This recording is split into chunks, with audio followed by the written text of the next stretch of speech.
এই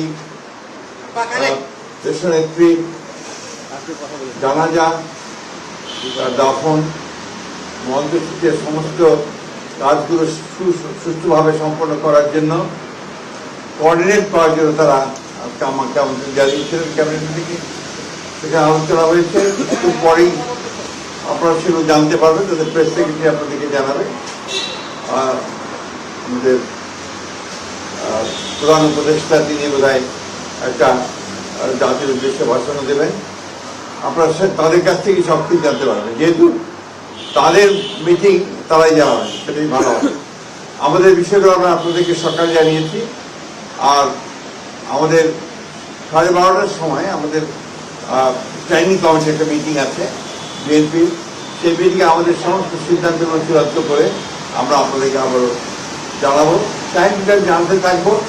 সেই ক্ষেত্রে আপনাদের কাছে আমরা সর্বাত্মক সহযোগিতা চাইব। আপনারা সবাই দেশনেত্রী বেগম খালেদা জিয়ার জন্য দোয়া করবেন। আসসালামু আলাইকুম।